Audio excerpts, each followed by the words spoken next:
Hey everybody and welcome back. Playing some Left 4 Dead 2 again today. I'm not sure why Francis decided to walk over here and just get in my face. I'm not... Alright, let's go. You know, that was not the proper facial expression for that statement there, Francis. I think you might want to work on that. Maybe talk to Valve about that facial animation. It's a little rough around the edges. You should... I'm gonna stop talking to you. Okay, so you may be curious as to why there are some crosses in the background, and I'm going to explain why. We're gonna look at the 3 placeholder game types that are under the new mutation system that was just released for the game in the new update. They released the Linux version for the game and also upgraded the game to Steam Pipe. And along with those two things, they brought in the extended mutation system, which allows people to write custom scripts for the game rather than just modify existing ones. So now we're going to get a lot more ridiculous game types that you can come out with in the mutation section of this game. And this is the first placeholder that I wanted to look at because it's the least fleshed out, so it's pretty quick to cover. It's not a big deal. It's called shoot zones. And the way shoot zones works is that you can't actually kill anything with your gun unless you're standing around one of those crosses. It'll activate. It has a small radius around it, and it lasts about 5 seconds, and then you have to move on to the next one. And once you're done activating all of the ones that are already glowing, the next section opens up, and what that's supposed to do is just trigger more hordes, make things crazy, and in other words, this is just not supposed to be something that you do with bots. They're not very good at this. I know you're with me, Francis. I understand. You've got nowhere else to go. So are we going to go now? I'm with you. Okay. Yep, we're ready to go. They're all good. So they're just shooting at this guy to no avail. It's not going to do anything. They can't kill it. And he doesn't even care. He's not moving. Blood's pouring out. He's got an unlimited supply of blood that he can lose. It's amazing. You guys are great. Maybe you want to walk over to the shoot zone, and you might be able to kill him. No, you only follow me? Yeah, that's the deal. Okay. As always. So yes, it'll turn this brownish color. And then I can shoot zombies, but see, it's already gone. It's very quick. I'm pretty sure you can melee kill things. I could be wrong. If I find a melee weapon, I'll pick one up and try it out, but I know it's based around the fact that your guns don't work unless you're in the shoot zone. I'm not sure if it also applies to melee weapons, but I will attempt that. And this is all there is to it. This is the least fleshed out placeholder that is there. This is the only map that it's set up for.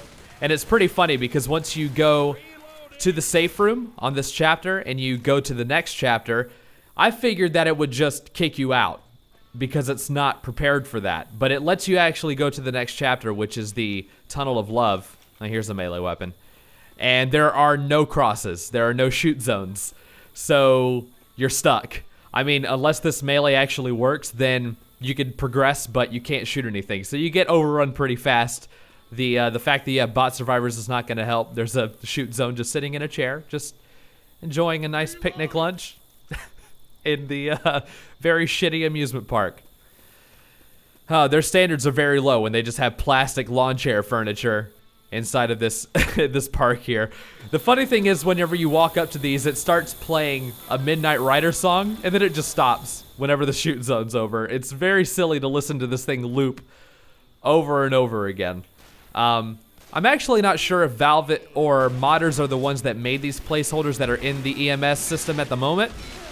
But I'm sure that if they get fleshed out, like something like this would be very, very fun to play. Nope, melee actually does not work unless you're in the shoot zone. Okay, that's what I was concerned about. I hadn't tested it out until now, but that is the case. So I'm gonna not use my axe anymore because that's actually a waste. But I'm sure that if something like this got fleshed out, and actually the biggest problem with this placeholder is the fact that the hordes don't work that well. You can see that I'm not really getting a lot of zombies coming out after me, but I'm sure that the way that it should be intended to work is that as you go through a section of shoot zones that enables the next section, you should get a couple of hordes that makes it a lot more difficult to actually progress through the campaign, because this is actually very easy. There's really nothing to this at the moment just because it's not fleshed out in any way. But that's why I wanted to show it first, because the next two, well, the next two are Dash and Holdout. Dash has got a couple of maps under it, And the hordes actually work pretty well in that, but there's only a couple of maps. And the one that's the most fleshed out is Holdout, which is, it's more like survival, but there's a lot more that you can do with it. There's a lot that's changed in terms of building barricades and getting access to weapons by having supplies and stuff like that. So I'm actually going to move on from this since, I mean, really, there's nothing else to show. Francis is getting wrecked, and there's no shoot zone, so they can't get the zombies off of him to revive him, which kind of sucks. So I'm actually going to stop this mutation right now, and I'm going to head over to Dash. And hopefully Left 4 Dead 2 doesn't crash on me, because it actually crashed on me the first time I tried to record this. So crossing my fingers. I'll see you guys in the next mutation. Okay, guys, we're back, and we're in the mutation called Dash. My game actually did crash. I think the problem is that the other map for this mutation, I played this one, so I wanted to do the other one just to see what it looked like. I think it may be messed up because it's caused my game to crash twice now. And now this one worked perfectly the first time I tried to start it up. So I guess that may be the issue, is that map itself. Bill and Francis are having a standoff. So as you can see, we're inside of a little barrier here. And as soon as we run out, we're supposed to go to these different poles and run past it. And we get a checkpoint. And that will trigger hordes. And we have the giant machine gun and Desert Eagles at our disposal, and some pipe bombs placed around. So yeah, they all walk through. See, the thing with survivors that are bots is that I've got to be careful and watch where they're walking and actually direct them over to the pole, or else they won't walk to it themselves, which is always nice. It kind of makes me wonder if any of these new scripts will ever really work with the bots, or if their AI will never improve to the point where they can navigate on their own through things like this. I'm not sure. But I mean, it's not too much of an issue to get them to walk with you. But this is very short. It's not very hard to complete. You just gotta know where the poles are. Just look for them. They're glowing. It's obvious. And use pipe bombs, because they are the most effective goddamn thing on the planet to get rid of the fucking amount of goddamn zombies that come after you. There's a whole shit ton of them. And this is another one that I'm really excited for if it ever gets fleshed out. If there's just so many checkpoints to go through and it creates a lot of hordes, like, just the fact that they're still fleshing this game out, and it came out in 2009, and they're doing shit like this for it, it just really makes me excited, and I love playing this game. And this just makes me want to play it more, even though I've already got, like, I'd say across PC and Xbox 360, I've put like 300 plus hours into Left 4 Dead 2. That's a lot for me to put into a game. And the bots are letting me die. I don't. Well, really, it doesn't matter. After that checkpoint, there was only one more, and then it ends. And the goal is just to get the best time. So yeah, I mean, really, that's all there is to that one. Again, this is not very fleshed out, so it's very short. It does not go through the whole chapter. It stops right after the park. So really, that's all there is to show. So I'm going to move on now, and I'm going to go to Holdout, which is definitely the most fleshed out version. I'm going to do one that I tried to do yesterday and had a lot of problems with. It was pretty hard. There are a couple of tutorial ones that are very easy just to get you familiar with the idea of Holdout. You can play those. I don't really need to show it off. It's very simple. It just shows you certain things like building barricades and building up a ladder to get to the escape route for the helicopter. It's very simple. It gives you an idea of how it's supposed to work. And then the challenge versions have a lot more to them. So I'm going to leave now, and I'm going to go to one of the Holdout challenges. All right, everybody, here we are in Holdout. And something that, I don't know, just grabbed my curiosity was the fact that we're only playing with Left 4 Dead 1 survivors. I'm not sure why that's the case, because we haven't played on anything that would warrant the Left 4 Dead 1 survivors. None of the maps have been from Left 4 Dead 1. But here we are on the Milltown chapter. And so this is a Holdout where you are supposed to collect gas cans and put them into the generator for a spotlight. And you're supposed to keep the gas in there and the spotlight going for 10 minutes in order to get rescue. Now, when I tried this was fucking hard. Now, I'm sure it's mostly just the fact that I have bots, so it's not that easy to do. If you need any help just like initially getting started with this, they actually have map hints. I'm not sure why you have to hold on to it like you would if you were building a barricade. I don't know why you don't just press E and it gives you a hint. Maybe it's just something that will be fixed in the future, I'm not sure, but it's kind of funny that you have to go through a progress bar to read a hint. Oh yeah, if you beat Stash Whacker, you earn 6 supplies. So they actually have the Stash Whacker Whack-A-Mole game from the carnival in here, and if you beat him, beat his game, then you get 6 supplies, which allow you to do things like, you know, buy supply drops, get access to tier 2 weapons and such. Just anything that you can think of that would make your characters better, you're gonna have to buy with supplies. Here you can get more gas can drops with 5 supplies, all kinds of things like that. So there actually should be an area where I could get the tier 1 guns. Yeah, they're way over there, which I actually have to activate the round to go get tier 1 guns, which kind of sucks, but I see a gas can here. You can see that there are landmines on the ground. That's new. Lots of explosions. It's very, very fun. You can pick them up and you can place them in different areas, and you can buy extra ones whenever you've blown them all up, which I surely will, because I'm just going to leave them there and the zombies are going to run all over them. So I'm actually going to go out here now and start the round. And we're going to put a gas can in. Now, whenever a horde comes through and you completed it all, you will get a cooldown round, which I'm not sure how long they're supposed to last. I think it varies, but it's around 30 seconds, I would say. It may not be that way all the time. Maybe in later rounds you may get shorter cooldown periods to add to the challenge. But I can't be completely sure until we actually get to a cooldown and we see exactly what the timing is on it.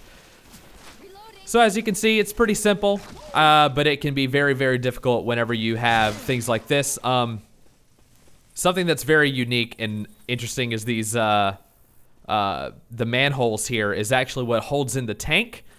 Now, whenever the tank is gonna come, it actually gives you a notification, and you can use supplies to barricade the manhole if you're not ready to fight the tank and you want to wait till later to do that. Now, obviously, it's good to fight a tank because they'll give you more supplies than anything else.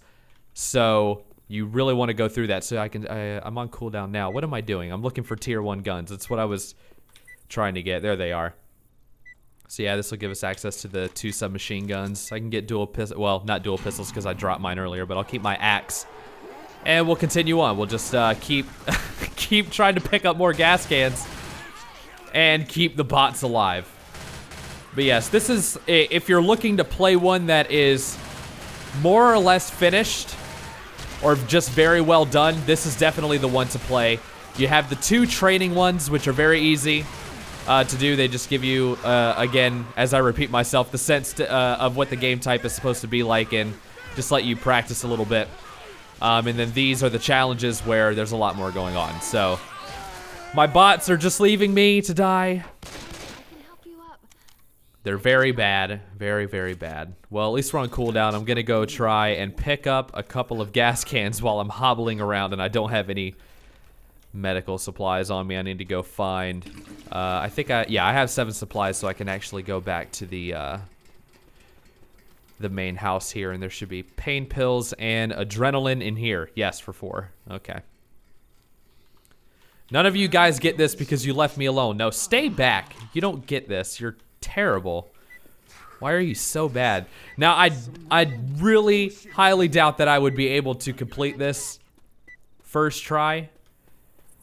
I mean, we've only gotten 35 seconds off of the timer. It would really help a lot to have an extra teammate or 2 that can help you collect gas cans. But for the purposes of just showing it off, this is fine. And honestly, I have a lot of fun just playing with bots. Stupid shit happens a lot. It's fun to fail whenever you've got these guys that are just goddamn idiots. I mean, really? Yeah, I'll say it. I'll say it out loud in your face. You're all dumb. Why are you over here, Zoe? We're all over here. You're standing alone. It's just not good. It's not good for you.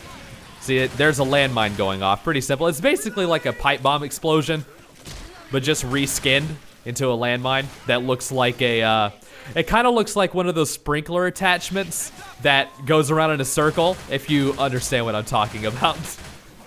That's what I thought it was at first. I thought it was a sprinkler attachment, but obviously that wouldn't make any sense. I'm actually gonna go over to Stash Whacker and see if I can do it. I do have a melee weapon, so insert coin. Why not? Let's do that. I'm not sure what I have to get to beat Stash Whacker, though. But if I can do it, it'll be worth it for 6 supplies. But very silly, wasting my cooldown time. Actually, I have almost a minute of cooldown time now. I guess it may increase as you go. Yeah, I never really survived past like 9.5 minutes before.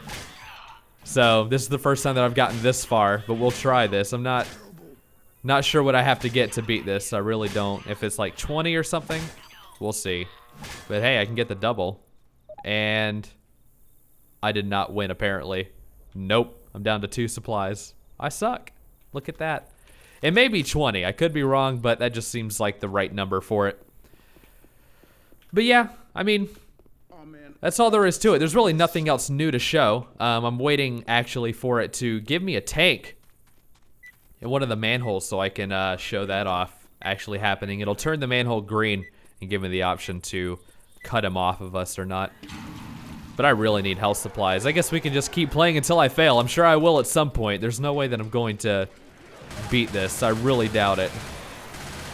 But the special infected will drop backpacks when you kill them and you pick them up. That's how you get supplies on a normal basis. Save from, you know, getting them from the Stash Whacker. So let's try to stay away from these special infected. That's not a very good idea. Zoe, you can just take a bath. Have fun. I'm sorry I did that to you, but kind of had to kill her. Everybody is slowly dying. It's very sad. All right, we are still not in cooldown, so I'm actually gonna head over to the ambulance to get health supplies now. If I can get in there.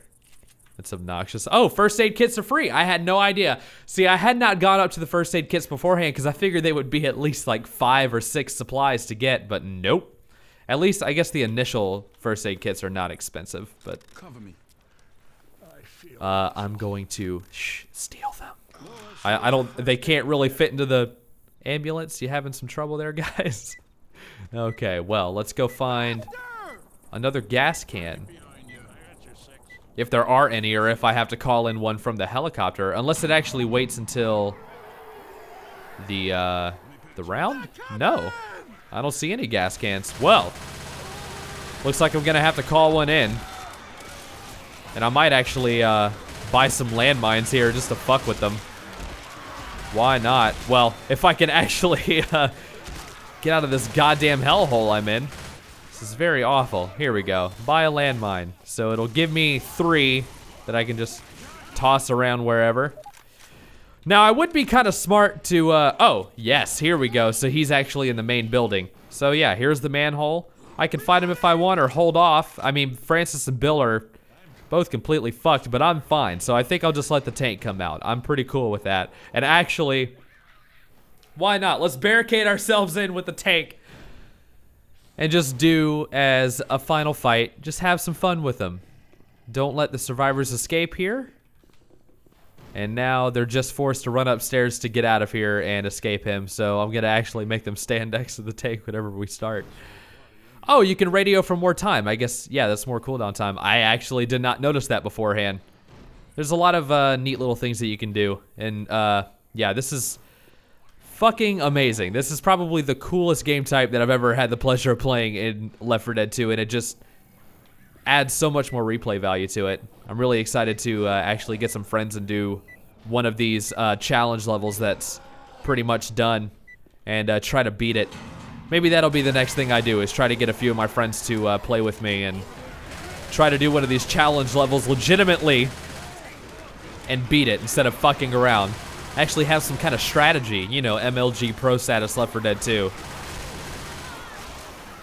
I need to give you guys a 15% off for a Scuff controller, and also Dr. Pepper, Dr. Pepper, Dr. Pepper, Dr. Pepper, Turtle Beach Team Chat, Dr. Pepper. Just needed to get my sponsors out before the video ended there, guys. Had to make sure I did that. Gotta pay the bills. So the jockey's gonna take me down. We're gonna be done here with a whole lot of fucking time left over. This will probably take a little while if you're not extremely coordinated to actually beat. But yeah. Thank you, Lewis, for that send-off. This has been fun. That's the 3 placeholder mutations in the new extended mutation system. So that's all I have to show for you guys today. Well, I hope you enjoyed, and I will see you later.